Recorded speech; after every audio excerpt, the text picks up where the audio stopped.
welcoming our guests. I was so pleased when I read the daily word for today and saw that the word of the day was friendly.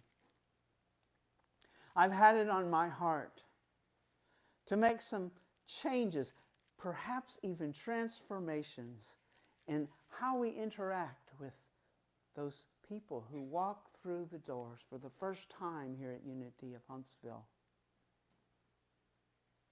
In the past, we've always used this word visitor.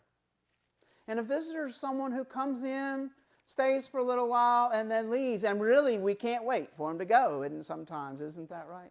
I don't mean visitors here, but, say someone knocks on your door and they're trying to sell something or give you some literature, and you just can't wait for that visitor to be gone. But a guest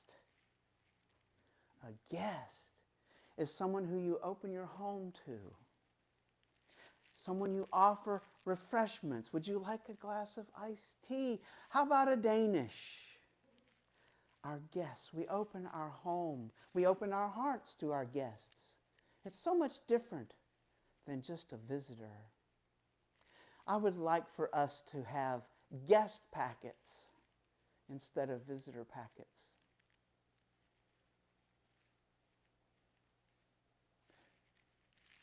The Daily Word was telling us it was one of the major ministries that Jesus had.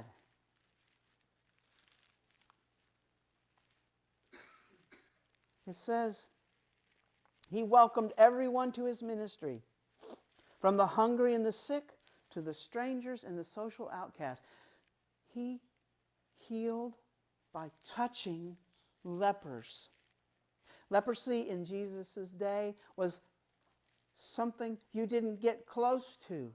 You didn't even want to breathe the air that might have touched someone with leprosy for fear that you would be corrupted and that you would be unclean. Lepers were unclean and could never be clean. And in that culture, that meant they could not go to synagogue. They could not eat with people who were clean. They were completely outcast, and Jesus welcomed them.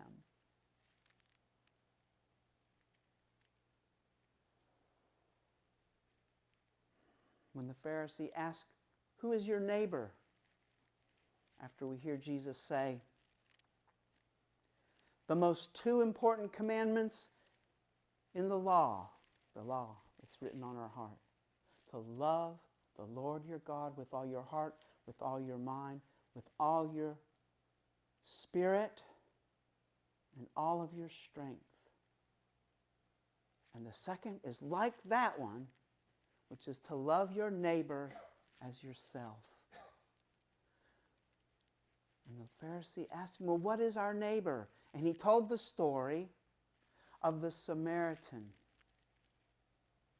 The Samaritans, now you have to realize, were the others for the Judeans, the ones that's translated in our Bible as Jews. The word that was used was just Judean, because Samaritans were also Jews, but they were not Judeans because they were the other.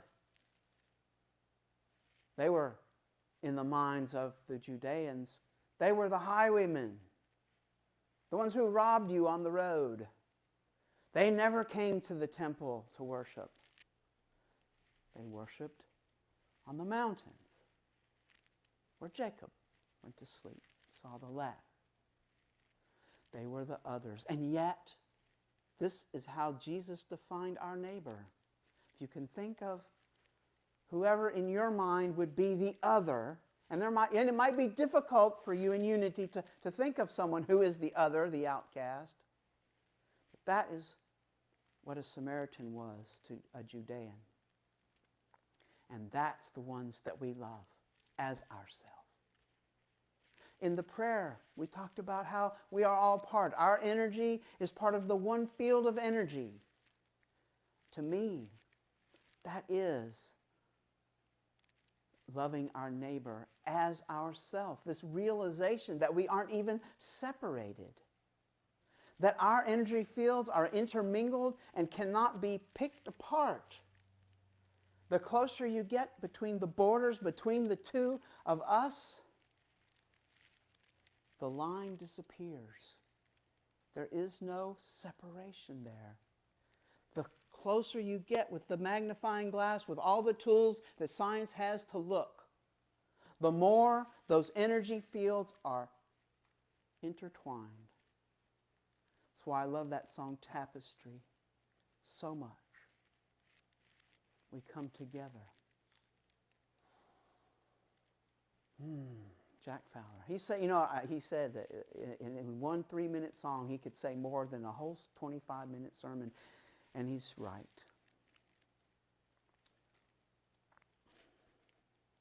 So I want to talk about another word, hospitality.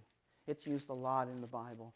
In fact, I want to read one little verse for you from the book of Hebrews. This is the very last chapter of Hebrews, chapter 13, and I want to read verse 1 and 2. Let brotherly love remain in you, and forget not hospitality towards strangers, for thereby some were worthy to entertain angels unawares. As soon as I read that, in fact, as soon as I read in the Daily Word the first time, and it talked about the messengers, I thought about two things. One was a story in Genesis that I'm going to tell you. I'm not going to read it because it's 2 chapters long. The other was the show that was on television when I was, probably teenager. And Michael Landon, the father from Little House on the Prairie, was in it. I think he was in it. It was called Touched by an Angel. Wasn't Michael Landon in that? And we never know. Anyone can walk through those doors. And yes, they're fully human, but what they have to offer is truly angelic. I don't believe myself that angels are external to us. Well, and if we're all one energy field, then how could they be, right? But that we have within us, when we open ourselves to Spirit, angel, messenger of God. That's the direct translation of the word angel from Aramaic. A messenger of God comes through us. Our kindness, our smile, our hospitality can truly be an angel. And that person we're greeting might have just the message that we need to hear. Whew, I just got those bumps all over my arms. And it's true. So that story, what's that story I wanted to tell from Genesis? Maybe you remember God says, I'm going to destroy these 2 cities. And Abraham begs him, if we can find at least so many people who are not sinners in these cities, will you not destroy it? And God says, yes, if you can find so many. And they go through this whole schmeal. And basically God ends up saying, well, yeah, if we can find some people that are really good in the cities, then I won't kill everyone. Bear with me. This is the Hebrew scripture of the Old Testament. And now, fast forward a little bit, and we have Lot, who's living in Sodom, the city. The twin cities are Sodom and Gomorrah. And Lot is the nephew of Abraham. And he's living there in Sodom with his family. And there comes a knock on the door one night. And it's late at night. Knock, knock. And he opens the door, and there's these 2 men there. And he invites them in, and he gives them hospitality. He welcomes them. And the other people in Sodom, there's a group of people that start pounding and raising Cain outside the door, wanting Lot to give up these 2 fellows who just came in, that they could do all kinds of horrible things to him. Fast forward. Lot won't give them up. Turns out those 2 men were actually angels. So not only do they thank Lot, they warn him that the city is about to be destroyed, that him and his family should leave. And then they do. And as they flee,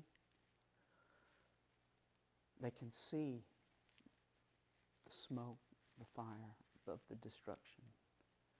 One of them gets turned into a pillar of salt for disobeying and looking back. Anyway, we never know who's going to knock on our door and be that angel. And so we have hospitality towards strangers. Hospitality here at Unity of Huntsville looks like greeting people at the door. I'll never forget the first day that I came into this church. My hair in the back was this long. My beard in the front was this long. And I felt like an outcast everywhere I went. It was just who I had made myself up. Don't ever read the book Steppenwolf by, I can't remember his name now, the one that wrote a really good book, Siddhartha. Herman Hesse. Herman Hesse. Steppenwolf. Yeah. If you ever see a copy, just put it down and say, that's not for me. It'll turn you into Steppenwolf, and you don't want to be Steppenwolf. Steppenwolf is what I walked in here as. And yet I was greeted. I was welcomed. And as an introvert, I wasn't overwhelmed. You know, I was greeted, but I didn't have everybody in the church all at once, all around me. I would have been, I probably would have ran. But I was greeted, and I felt welcome.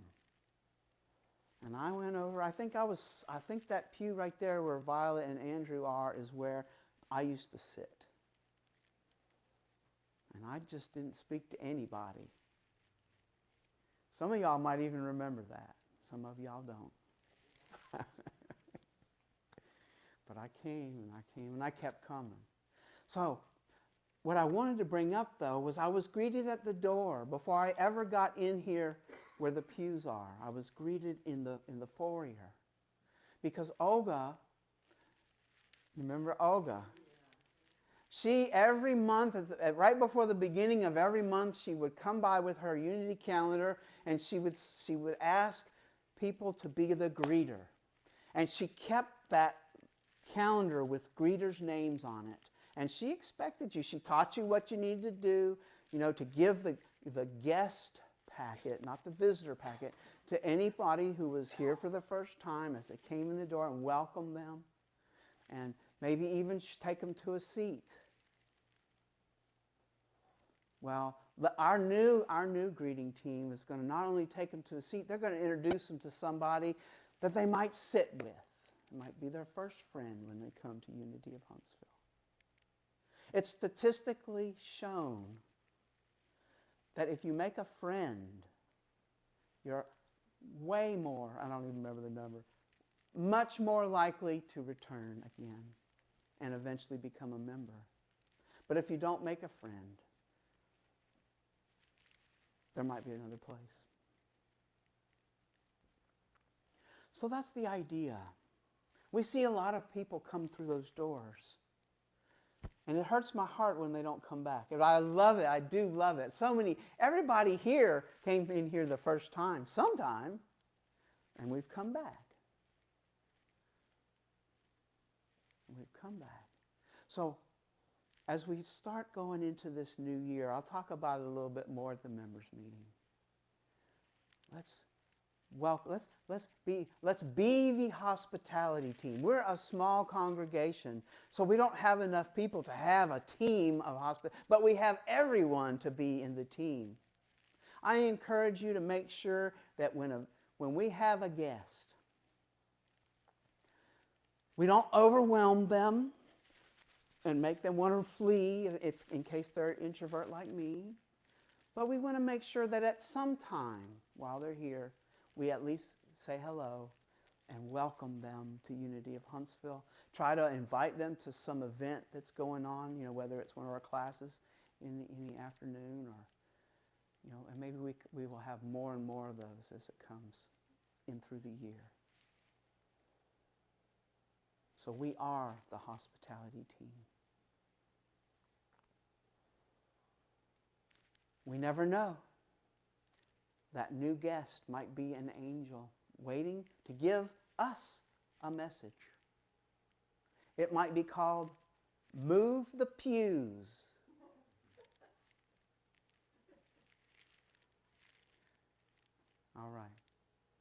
welcoming our guests.